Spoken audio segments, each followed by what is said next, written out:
Namaste, welcome to Himalaya. This is Keshav Sir's Prudence Lens, chapter wise general studies questions and answer explanation.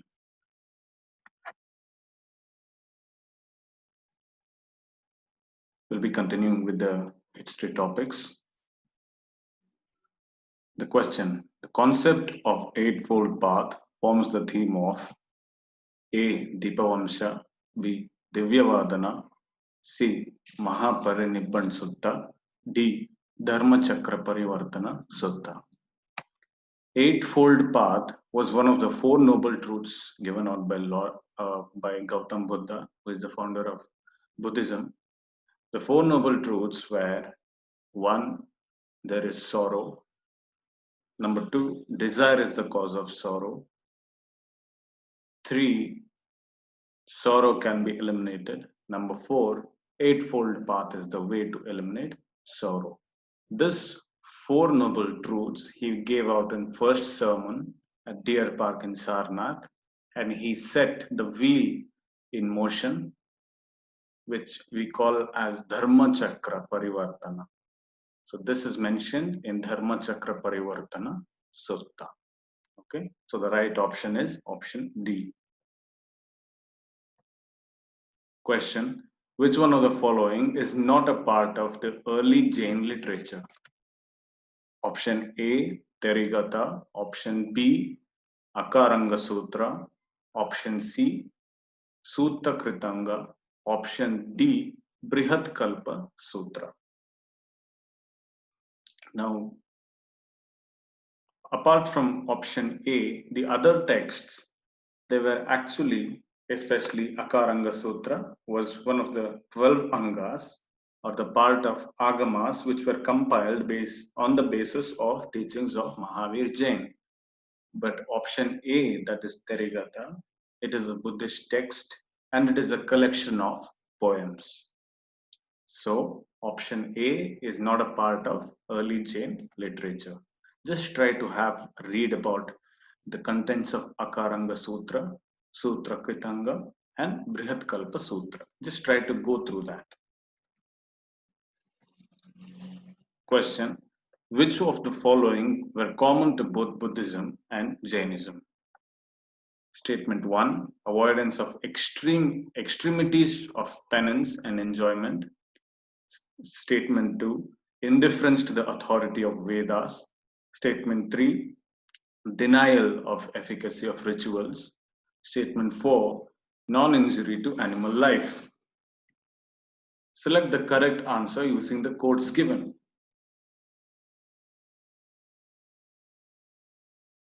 Buddhism and Jainism, no doubt, they emerged challenging the orthodox religion at that time, and they were against the many orthodox features, rituals, customs, and traditions of that time.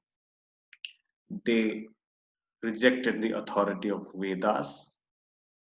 They denied the use of rituals to reach God, and they preached non-injury, peace to everyone, including to animals. However, there was a major difference.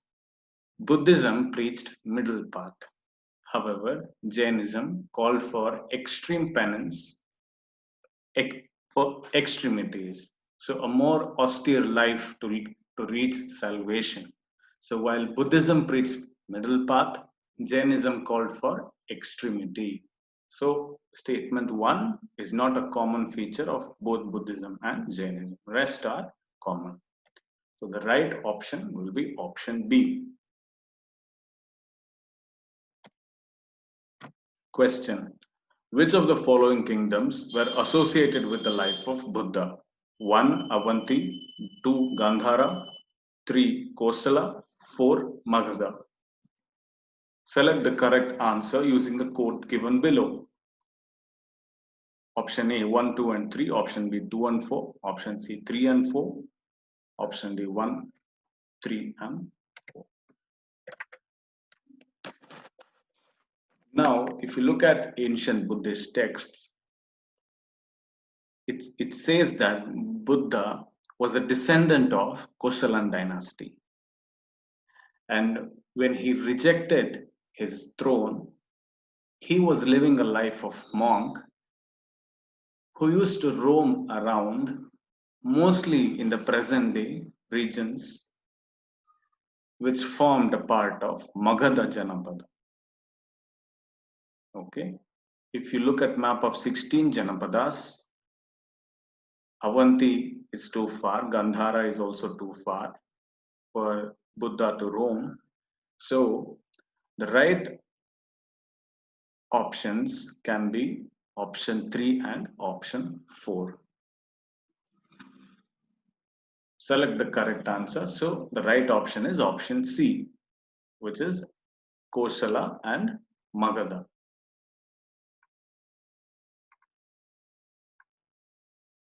Question: who among the following was not a contemporary of other three? Bimbisara, Gautam Buddha, Milinda or Menendra, D. Prasenjit. Bimbisara was one of the major king of Magadha Janapada. Buddhist texts mention that Bimbisara had met Gautama Buddha once, and Bimbisara also had developed marital relations with Prasenjit. So this show that Bimbisara, Gautama Buddha, and Prasenajit were contemporaries of each other. However, King Milinda lived much later than these three individuals, and he was a major Indo-Bactrian king who converted to Buddhism in a famous dialogue with a Buddhist monk by the name Nagasena, which is well documented in the Buddhist work called Milinda Panha. So Milinda was not a contemporary of the rest of the people given in the options. Next question. Which one of the following was initially the most powerful city-state of India in the 6th century BC? Option A, Gandhar. Option B, Kamboj. Option C, Kashi. Option D, Magad. During the age of Mahajanapadas, Magad was the one which flourished a lot. There were several factors which aided the rise of Magad Janapad. One, it had extensive access to iron ores through which they could develop tools for agriculture, for clearing forests, and also for defending themselves in terms of iron weapons. And number two, it was also located on the fertile banks of river Ganga. And also major trade routes of that time passed through Magadha Janapada. Because of all these reasons, Magadha grew economically, which also gave a foundation to political superiority. So the right option is option D. Question: the Indo-Greek kingdom set up in North Afghanistan in the beginning of 2nd century was option A, Bactria, option B, Scythia or Shakas, option C, Zedracia, option D, Arya. Indo-Greeks filled the void created by Alexander's invasion, and they ruled around the present-day northwestern India, Afghanistan. You can come across famous kings like Milinda who converted to Buddhism. They were also the first to issue coins bearing their name, the ruler's name. They are known by the other word called Bactrians. So the right option is option A. It is important to know that the rule of Bactria marked the fusion of Greek and Indian cultures. So the right option is option A. Next, CSAT English comprehension.